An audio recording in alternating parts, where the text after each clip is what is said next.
We started on the north rim. Not many people start from right there. They start on the south rim, but it was an absolutely beautiful morning, beautiful 52 degrees, great hiking weather. But I think when you first see those first glimpses of the canyon, it's really overwhelming. You know, all the preparation that you've made is finally coming to fruition. We're at the North Kaibab Trail, and we're fixing to get started in a few minutes. It's about 5:45. The day's finally come for us to get going. We're really excited. And as much fun as it is and all the preparation, as we said before, it's all about these guys right here, these 27 officers and troopers that have given their lives in the line of duty since we became a state police agency in 1948.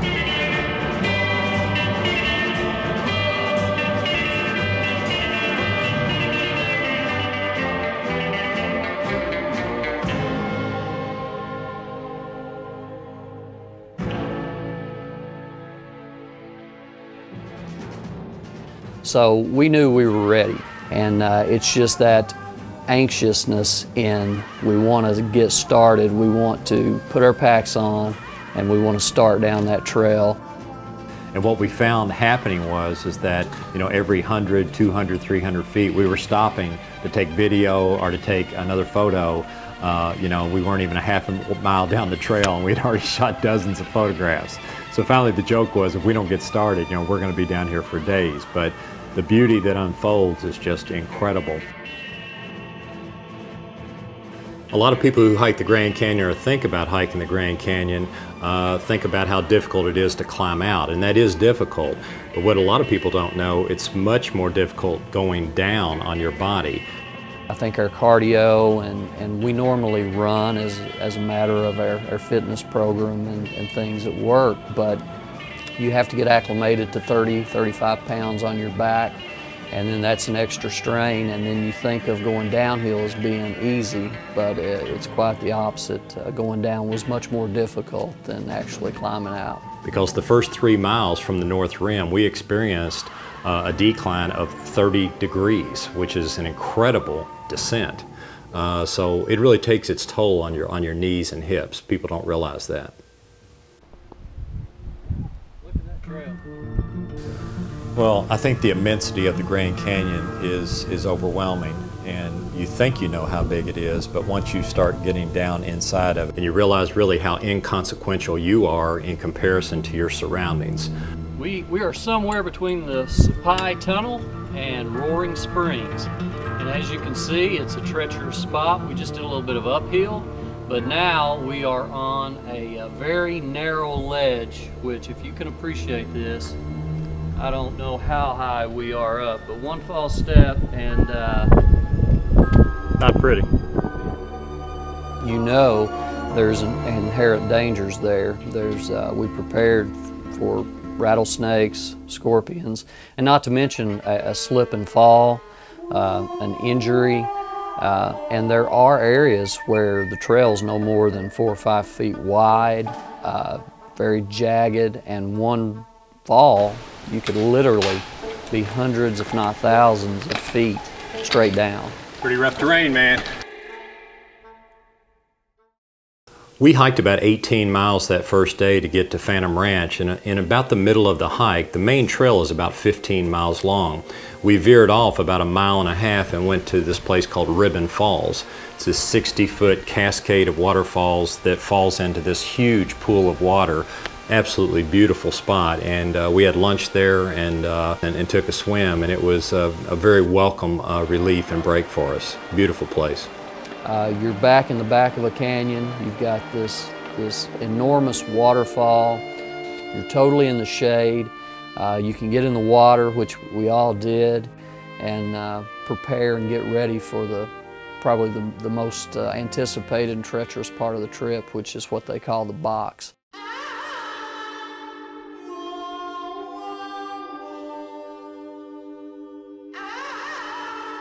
We're getting ready to enter probably the most dangerous part of the canyon.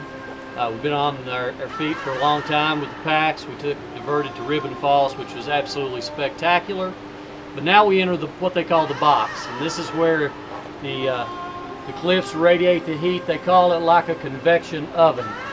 They say at any one time it's always going to be 20 to 30 degrees hotter in the box than anywhere else in the canyon. You're tired, you're hot, you're getting frustrated, and it's the toughest part of the hike down as far as I'm concerned. And of course, it went on and on, but then it finally did come in sight, and couldn't have been more well received at that point. We actually hiked about 12 hours that first day, and we landed in Phantom Ranch, and it really is, it's like a little oasis in the middle of the desert. We finally made it to Phantom Ranch last night, bruised and bloodied, but not beaten. We're still here and feel a lot better this morning, getting stretched out, getting ready to take a short day hike to the Colorado and an overlook up here. Phantom Ranch is beautiful, beautiful. Food's great, accommodations are good, and it's going to be a good day.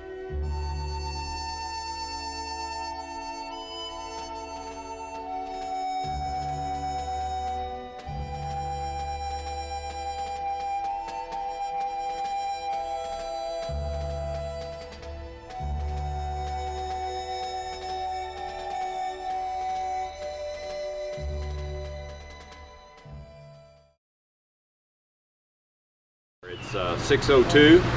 We're getting ready to depart from Phantom Ranch. Had a good breakfast, and you guys ready to do it? Let's do it. Let's go up for a change instead of going down. That's awesome. All right, let's go. As we start to ascend and go back up, we took Bright Angel Trail. It actually follows the Colorado for a mile or a mile and a half before you start really going up and you really feel that elevation change.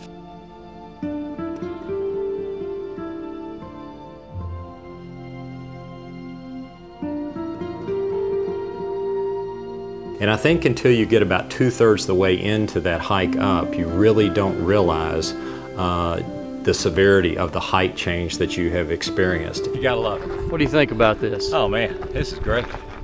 Fantastic. We're probably, I don't know, 1,500 feet up, I guess, and great views. Gonna do another MRE. Do we know how to live or what? Life is good. Man. Life is good. We are ascending the Devil's Corkscrew, and you can see real good we've come through about 5 levels of it so far. Not sure how many more we got to go. And then you get to what is called the Devil's Corkscrew, which is a series of switchbacks that is very, very severe, and you are making some very quick altitude changes during that process. I don't know how long it actually is, but it's probably one of the first places we got all the way up the Devil's Corkscrew, and you actually get a photograph of where you're looking down on where you just came. And it's very taxing as far as your cardiovascular facilities, your knees, your calves, your hips, but it's a tough hike up.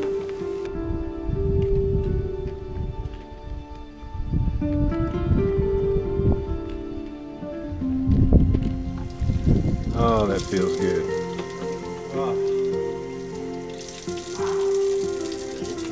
That's nice. That'll work. So tell me what you may see here on the Grand Canyon Trail.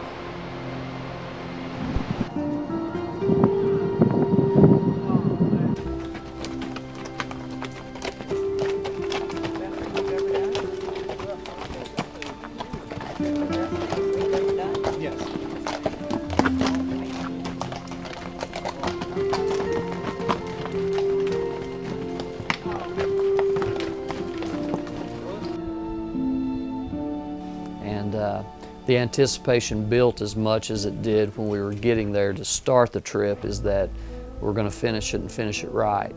We knew at the end we were going to get to unfurl the flag, and we were going to get to hold up and honor those guys that are fallen in our agency. And I think when we got to the top and we got out the Kentucky State Police flag and we had their photographs out, and there were a lot of photographs being taken, not just by us, but also by tourists who were very curious as to what we were doing. And it was just, it was a moment I'll never forget, and it was very, very special to us. You know, we know what it means to us, and they understood it. it was just an extremely proud moment for us to be able to bring recognition for them and to the Kentucky State Police, because ultimately that's why we did it and that's why we were there.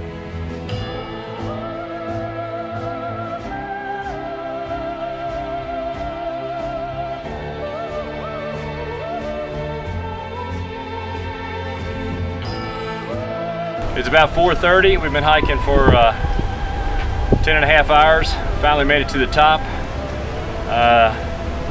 As we said when we started, it's all about these guys right here, and they made the ultimate sacrifice, and what we did is small in comparison.